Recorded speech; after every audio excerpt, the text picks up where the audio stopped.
মুভির শুরুতে আমরা রবিনকে দেখি, যিনি একটি বিজ্ঞাপন সংস্থায় কাজ করেন এবং প্রায়ই তার কাজে ব্যস্ত থাকেন। রবিন এতটাই কাজ নিয়ে মগ্ন থাকেন যে তিনি তার বান্ধবীকে সময় দিতে পারেন না। এই কারণে তাদের মধ্যে বারবার ঝগড়া হয়। তার বান্ধবী চায় রবিন তার সাথে সময় কাটাক, কিন্তু রবিন তা করতে অস্বীকার করেন।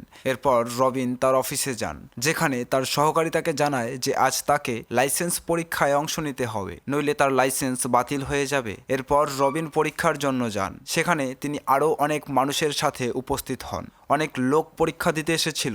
সেখানে সারা নামের একজন মহিলা ছিলেন, যার হাতে অনেক জিনিসপত্র ছিল। তিনি শপিং করে সরাসরি পরীক্ষার হলে এসেছিলেন, যার কারণে সবার দৃষ্টি তার দিকে চলে যায়। সারা দেখতে কিছুটা অদ্ভুত ছিলেন, কিন্তু তিনি নিজের জীবনকে মুক্তভাবে উপভোগ করতেন। রবিন পরীক্ষার জন্য প্রস্তুত ছিলেন না, তাই তিনি বুঝতে পারছিলেন না কি লিখবেন। তখন তিনি সারার থেকে সাহায্য চান, কিন্তু পরীক্ষক তাদের এই পরিস্থিতিতে দেখে ফেলেন। তবে রবিনকে শাস্তি না দিয়ে পরীক্ষক সারার পেপার ছিঁড়ে ফেলে দেন এবং তাকে 1 মাস পরে আবার আসতে বলেন। এরপর সারা রবিনকে গুড লাক বলেন এবং পরীক্ষার হল থেকে বেরিয়ে যান। পরীক্ষা শেষ হওয়ার পরে রবিন যখন বাইরে আসে, তখন তিনি দেখেন সারা তার গাড়িতে বসে আছেন। সেখানে রবিন তাকে কিছুটা টাকা দিয়ে সমস্যাটি সমাধানের প্রস্তাব দেন, কিন্তু সারা টাকা নিতে অস্বীকার করেন। এরপর একই সপ্তাহে যখন রবিন এক্সারসাইজ করছিলেন, তখন সারা তার কাছে এসে দেখা করতে বলেন। রবিন যখন নিচে আসেন, তখন সারা তাকে তার সাথে একটি রাইডে যেতে বলেন, কিন্তু রবিন তা করতে অস্বীকার করেন। এটি শুনে সারা সেখানে একটি দৃশ্য তৈরি করতে শুরু করেন, যার ফলে রবিন বাধ্য হয়ে তার সাথে যেতে রাজি হন। এরপর তারা যখন গাড়িতে ছিলেন, তখন সারা নিজেকে পরিচয় করিয়ে দেন এবং রবিনকে অকল্যান্ডের দিকে যেতে বলেন। সেখানে পৌঁছানোর পরে সারা একটি উইক পরেন এবং একটি ভবনের ভেতরে প্রবেশ করেন। তবে তার ভেতরে যাওয়ার কয়েক মিনিটের মধ্যেই অ্যালার্ম বাজতে শুরু করে। ঠিক তখনই সারা একটি ব্যাগ নিয়ে বাইরে বেরিয়ে আসেন। রবিন যখন জিজ্ঞাসা করেন, তখন সারা জানান যে এই ব্যাগে 2টি ছোট্ট পাপি রয়েছে। তিনি বলেন এই পাপিগুলোর ওপর পরীক্ষামূলক কাজ করার কথা ছিল, তাই তিনি তাদের বাঁচাতে এসেছেন। এরপর তারা ফিরে আসে। তখন সারা রবিনকে তার বাড়ির ভেতরে আসার জন্য বলেন, কিন্তু রবিন ভেতরে যেতে চান না। এটি দেখে সারা খারাপ বোধ করেন এবং রবিনকে আবার ফোন করার হুমকি দেন। এটি শুনে রবিন রেগে গাড়ি থেকে নেমে সারার সাথে ভেতরে যান। ভেতরে গিয়ে তারা পাপিগুলোকে নিরাপদ জায়গায় রাখেন। এরপর সারা রবিনের জন্য কফি বানান এবং তার জীবনের অভাব পূরণের জন্য সাহায্য করার প্রস্তাব দেন, কিন্তু রবিন সারার প্রস্তাবে উপহাস করতে শুরু করেন। তবুও সারা তাকে সাহায্য করতে প্রস্তুত থাকেন। তিনি রবিনকে জানান যে এটি করতে হলে তাকে পুরো 1 মাস ছুটি নিতে হবে এবং তার সাথে থাকতে হবে, কিন্তু রবিন বলেন যে তার একটি বান্ধবী রয়েছে এবং এই প্রস্তাব প্রত্যাখ্যান করেন। এটি বলে তিনি সেখান থেকে চলে যান। পরের দিন আমরা রবিনকে একটি ক্লায়েন্টের সামনে প্রেজেন্টেশন দিতে দেখি, কিন্তু ক্লায়েন্ট তার আইডিয়াটি পছন্দ করেন না এবং তা প্রত্যাখ্যান করেন। এটি দেখে রবিন রেগে যান এবং তারও ক্লায়েন্টের মধ্যে উত্তপ্ত বিতর্ক শুরু হয়। এই সময় রবিন ক্লায়েন্টের পণ্যটিকে আবর্জনা বলে বসেন। রবিনের এই আচরণে তার বস অত্যন্ত ক্ষুব্ধ হন এবং তাকে পরামর্শ দেন যে তিনি কিছুদিনের জন্য ছুটি নিয়ে কোথাও ভ্রমণে যান, কিন্তু রবিন তার বসের প্রস্তাবও প্রত্যাখ্যান করে। এরপর রবিনের বস তাকে কাজ থেকে বরখাস্ত করে দেন। হতাশ এবং রাগান্বিত রবিন যখন বাড়ি ফিরে আসেন, তখন তার খারাপ ব্যবহারের কারণে তার বান্ধবীও তাকে ছেড়ে চলে যান। পরের দিন যখন রবিন মদ্যপান করছিলেন, তার দরজার ঘন্টা বাজে। দরজা খুলে তিনি একটি ডেলিভারি পান। ডেলিভারির ভেতরে সেই ছোট্ট পাপিগুলো ছিল যাদের সারা আগে উদ্ধার করেছিলেন। এটি দেখে রবিন সঙ্গে সঙ্গেই সেই পাপিগুলো ফেরত দেওয়ার জন্য সারার কাছে যান। সেখানে গিয়ে রবিন দেখেন সারা তারই অপেক্ষায় ছিলেন, কারণ সারা জানতেন রবিন অবশ্যই এই পাপিগুলো ফিরিয়ে দিতে আসবেন। তখন সারা রবিনের হাতে একটি আঘাত লক্ষ্য করেন, যা তিনি মদ্যপান করার সময় পেয়েছিলেন। এটি দেখে সারা রবিনের হাতে ব্যান্ডেজ বাঁধতে শুরু করেন। এই সময় রবিন তার হতাশজনক পরিস্থিতির কথা সারাকে জানান। রবিনের কথা শোনার পর সারা তাকে তার আগের প্রস্তাবটি মনে করিয়ে দেন এবং বলেন যে সে চাইলে পুরো নভেম্বর তার সাথে থাকতে পারে। এরপর সারা ধীরে ধীরে রবিনের শার্টের বোতাম খুলতে শুরু করে এবং কিছু না বলে সেখান থেকে চলে যান। এই ঘটনাগুলির মধ্যে রবিন সারার সাথে একটি রাত কাটানোর সিদ্ধান্ত নেন। তিনি সারার কাছে যান এবং তাকে চুম্বন করতে শুরু করেন, কিন্তু যখন সারা তাকে একটু ধীরে এগোতে বলেন, তখন রবিন রেগে গিয়ে চলে যাওয়ার চেষ্টা করেন। সারা তার পিছু পিছু যান এবং তাকে থামানোর চেষ্টা করেন। রবিন সারাকে জিজ্ঞাসা করেন কেন সে তার এত সাহায্য করছে, কিন্তু সারা কিছু উত্তর না দিয়ে চুপ থাকেন। কিছুক্ষণ পরে তাদের মধ্যে সবকিছু স্বাভাবিক হয়ে যায় এবং আমরা তাদের রোমান্টিক মুহূর্ত মুহূর্ত উপভোগ করতে দেখি। পরের সকালে রবিন একটি রঙিন প্যান্ট পরে তার বন্ধুকে ফোন করেন, তবে সারা এটি দেখে তার ফোন কেটে দেন এবং তাকে নতুন ধরনের পোশাক পরার জন্য দেন।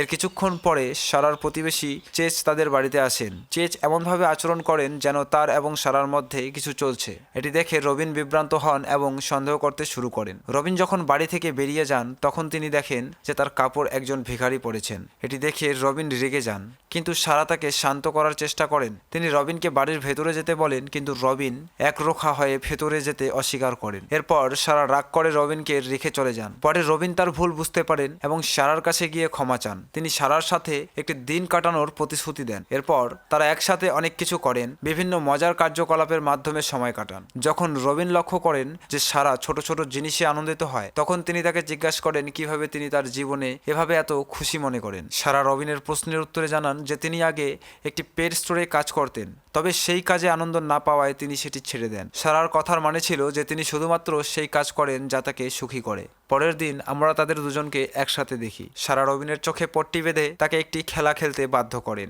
খেলার সময় রবিন অনেকবার পড়ে যান, কিন্তু তারা মজায় সময় কাটান। খেলার পরে রবিন সারাকে জানান যে তিনি আজ রাতে সেখান থেকে চলে যাবেন। এরপর তারা একসাথে ডিনার করেন। ডিনারের সময় সারা তাকে জানান যে তার সাথে যা কিছু করেছে সেগুলো সে আগে অন্য একজনের সাথেও করেছিল। এরপর রবিন নিজের বাড়িতে ফিরে যান এবং সারার ওয়েবসাইট ভিজিট করেন। সেখানে তিনি দেখতে পান সারা তাকে যা কিছু বলেছেন সবই সত্যি। এটি জানার পর রবিন নিজেকে আর আটকাতে পারেন না এবং সরাসরি সারার কাছে যান। সেখানে গিয়ে তিনি সারাকে চুম্বন করেন। সারা তখন রবিনকে বলেন, তুমি এখন থেকে যা করবে আমার কথা মতো করবে। এরপর তারা একসাথে লোকাল ট্রেনে ঘুরতে যান। এরপর আমরা সারা এবং রবিনকে লাঞ্চ করতে দেখি।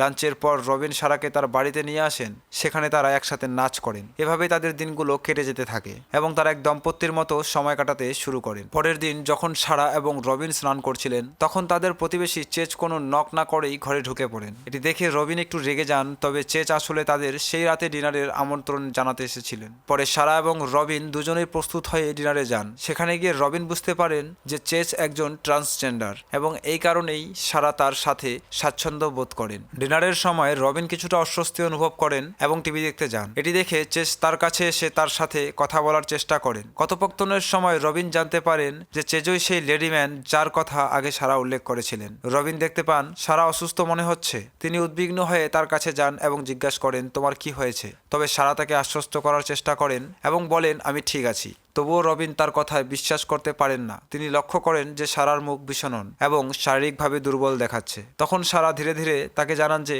তার একটি গুরুতর স্বাস্থ্য সমস্যা আছে, যার কারণে তিনি সবসময় জীবনকে এত আনন্দের সাথে উপভোগ করার চেষ্টা করেন। এই সত্যটি শুনে রবিন হতবাক হয়ে যান, তবে তিনি সারার পাশে থাকার এবং তাকে সাহায্য করার সিদ্ধান্ত নেন। এর পরের গল্প তাদের সম্পর্ককে আরও গভীর করে তোলে এবং তাদের জীবনে বিভিন্ন দিককে তুলে ধরে। চেজ রবিনকে বলে যে সারা অনেকদিন ধরে একটি গুরুতর অসুখে ভুগছে এবং সে ইচ্ছে করেই তার অসুস্থতার কথা লুকিয়ে রেখেছিল।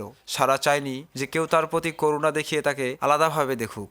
এটি শুনে রবিন আরও অপরাধবোধে ভুগতে থাকে, কারণ সে বুঝতে পারে যে তার আগের আচরণ হয়তো সারাকে আরও আঘাত করেছে। চেজ তাকে বলে তুমি যদি সত্যি সারাকে ভালোবাসো তবে তার পাশে থেকো এবং তাকে সাপোর্ট করো। এরপর রবিন হাসপাতালে সারার পাশে বসে থাকে। সে তাকে সাহস দেওয়ার চেষ্টা করে এবং প্রতিশ্রুতি দেয় যে সে তার জন্য সবকিছু করবে। ধীরে ধীরে সারা রবিনের এই পরিবর্তন দেখে কিছুটা নরম হয়। গল্পের এই অংশে তাদের সম্পর্কের গভীরতা এবং জীবনের কঠিন মুহূর্তে একে অপরকে সমর্থন করার বিষয়টি তুলে ধরা হয়েছে। বছরের পর বছর সারা তার চিকিৎসা বন্ধ করে দিয়েছিল, যার কারণে তার অসুখ পুরো শরীরে ছড়িয়ে পড়েছে। সে রবিনকে এটি বলেও জানায় যে সারা তাকে পছন্দ করে এবং সে প্রথম ব্যক্তি যার সাথে সারা 1 মাস ধরে ছিল। চেজ আরও বলে যে সারা প্রতিদিন এভাবেই জীবন কাটাচ্ছে। এরপর রবিন সারার কাছে আসে এবং তাকে তার অ্যাপার্টমেন্টে নিয়ে যায়। পরের দৃশ্যে আমরা সারা এবং চেজকে দেখতে পাই, যেখানে চেজ সারার থ্যাঙ্কস গিভিং এর জন্য সাহায্য করছে। ঠিক সেই সময় চেজ রবিনের কথা বলে। তখন সারা তাকে জানায় যে সে রবিনকে পছন্দ করে, কিন্তু নিজের ভালো লাগার জন্য সে তাকে দূরে রাখতে চায়।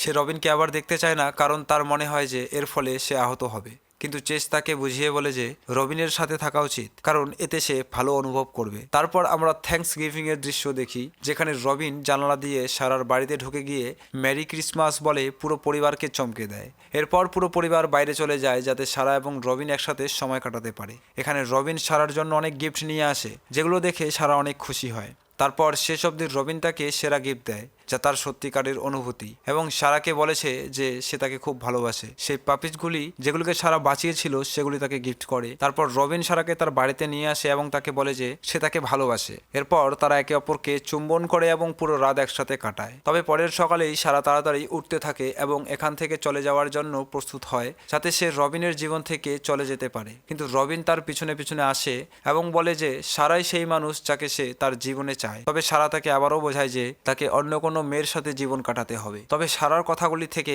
এটা স্পষ্ট হয়ে যায় সেও তাকে চায়, কিন্তু সে রবিনের জন্য নিজেকে সেভাবে উৎসর্গ করতে চায় না। জীবনের ব্যাপারে ভাবনা চিন্তা করে সারা এই সব কিছু করেছে। তারপর সারা রবিনের চোখে পট্টি বাঁধে এবং তাকে চুমু খেয়ে চলে যায়। তার চলে যাওয়ার পর রবিন তার চোখ থেকে পট্টি খুলে ফেলে এবং সেটির গন্ধ নিয়ে শ্বাস ফেলে এবং সেখানেই গল্প শেষ হয়ে যায়।